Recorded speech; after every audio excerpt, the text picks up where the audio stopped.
around the track just below the driving sprocket. Hook the cable onto the chain. The other end of the cable is pulled out. Then it is fastened to a tree or stump. Keep the crew well away from the tank and tree as protection against a broken cable. You can't be too careful about a cable. If it breaks, its backlash can cut a man in two. The cable anchors the track and holds it still.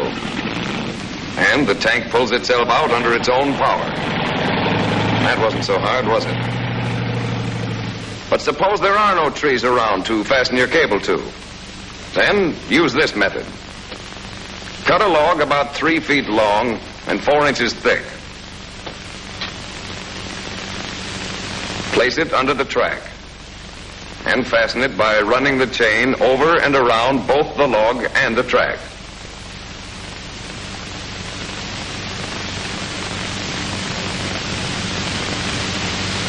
Power is applied, traction gained because the log acts as an anchor, and the tank is able to free itself. Now for a more difficult problem. This tank is bellied. In other words, both tracks are stuck. Again, the chain and log idea can be used. The only difference here is that you use a log long enough to get under both tracks.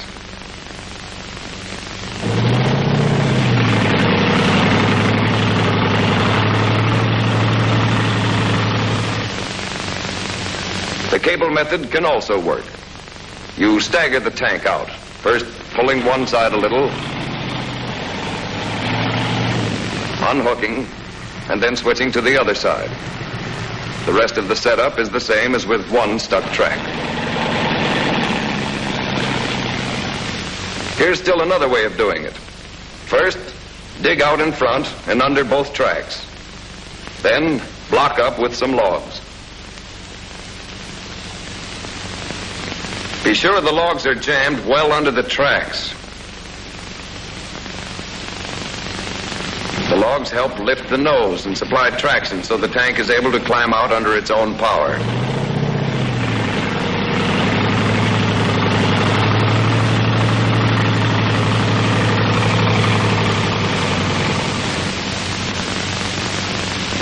Of course, the best method is to get another tank to pull us out, and we should use it when another tank's available.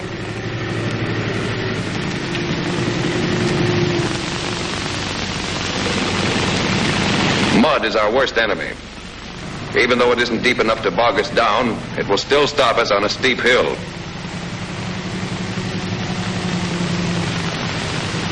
In this case, we can use our grousers. They are bolted to the track, 1 to every 8 track blocks. This will provide traction.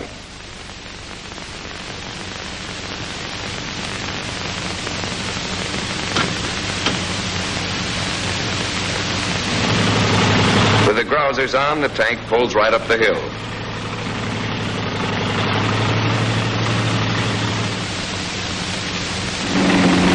When operating with a unit, we take time to prepare a passage over a boggy area.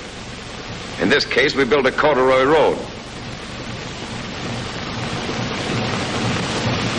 Get some boards, old lumber, or logs. This old water tank is just what we need. Lay the timber over the boggy area and make your corduroy road. This is much easier than digging out after you're stuck, and we naturally prepare a passage whenever we can.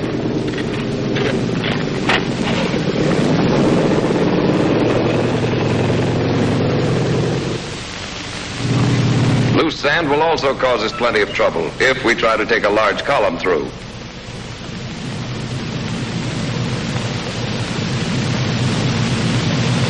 Here again, we can build a corduroy road, but in this case, we'll use chicken wire.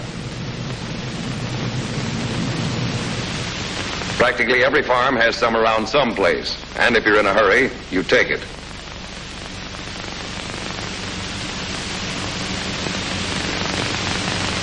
Lay the wire over the loose sandy area and stake it down.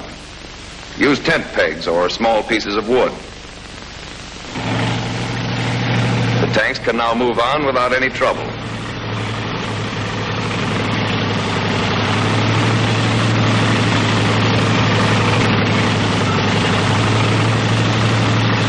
obstacles besides mud and sand. A large stump or boulder will stop us. We could use the cable to anchor the track, but the best thing to do when one track is still on the ground is walk the tank off the stump.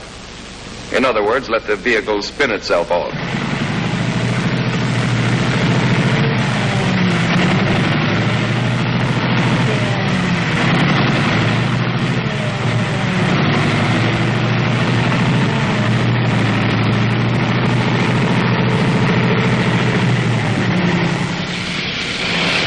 When you're in this kind of a jam with both tracks up in the air, your best bet is the log method. Chain the log under both tracks, below the driving sprockets or the idlers, depending on which end is on the ground. Then run the tank off the obstacle. Don't force it farther on.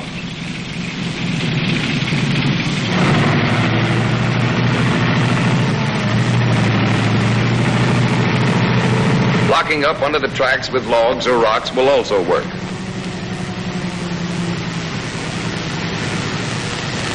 Jam the logs under the tracks.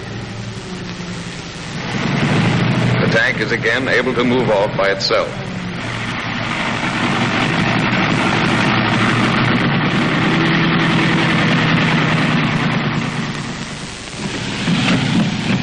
Making short turns without applying power will sometimes throw a track, or partially throw it anyway.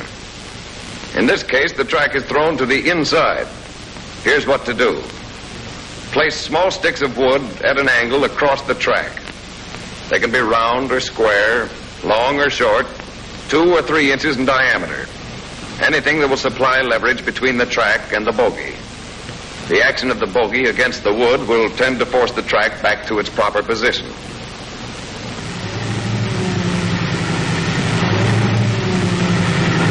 There we are. That wasn't very hard. This time we have a track thrown to the outside. But the driver can get the track on himself if he goes about it right. The track must have pressure applied to force it toward the tank, or the tank must be forced toward the track.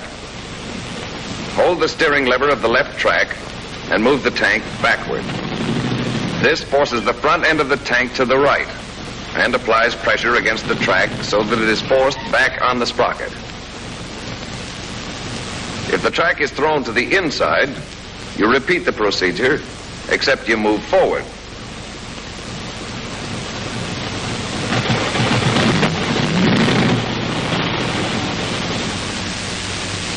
If you throw a track completely and you can't get it back on by using one of the methods shown, then you'll have to break the track. First, remove the wedge nuts and connectors. Use a socket and ratchet wrench from your tank toolkit for that. You can't work very well in this soft ground, so let's use another trick to get the tank out where we can see what we're doing. Hook the chain over one tooth of the driving sprocket.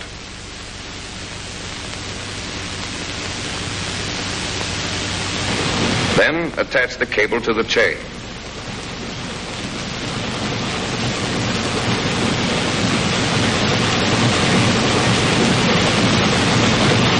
Fasten the other end of the cable around a tree or other anchor. The tank can now winch itself out of trouble.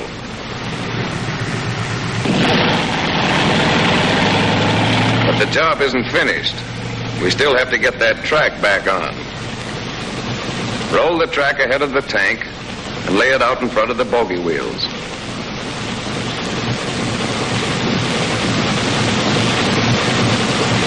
Then run the tank up on the track until the front bogie is within about 1 foot of the end.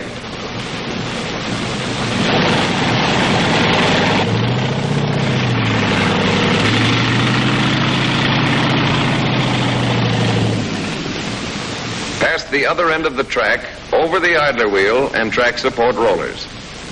Then hook the connectors into the driving sprocket.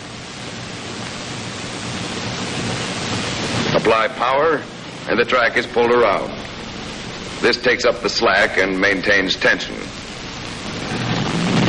After using the track jack to bring the ends together, We replace the connectors and tighten the wedge nuts.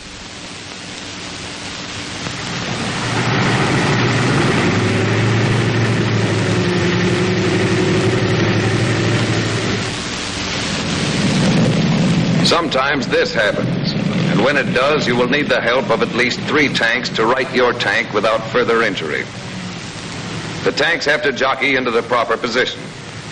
2 tanks that will do the pulling line up in back of each other, a cable length apart. The other tank that will act as an anchor moves to the opposite side.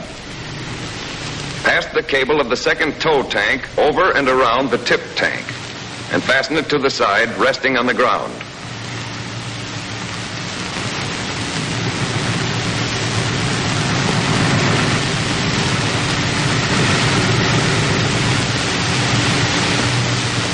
Hook the cable of the anchor tank to the high side, and then we're ready. Pad any sharp edges to prevent chafing. Here's the procedure. 2 tanks pull, the other serves as an anchor, and it eases down without a jolt.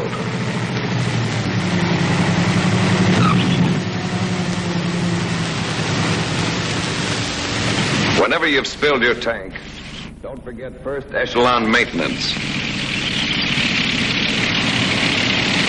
Night driving, or driving buttoned up, frequently causes this. Trying to pull this tank out would only break the cable, because the nose is buried in the bank, and the greater part of the tank is in the ditch. So most of the force of a direct pull would be exerted against the bank. Again, we need 3 tanks. 2 tanks to do the pulling, and the other to lift up the nose. Line up the tanks and attach the cables. Use 2 cables on the tank nearest the ditch tank. That's where the greatest strain will be. The rear tanks pull while the front tank lifts up the nose by pulling in the opposite direction. After the nose has been cleared, the front tank slacks off on its cable, and the rear tanks pull the ditch tank out of trouble.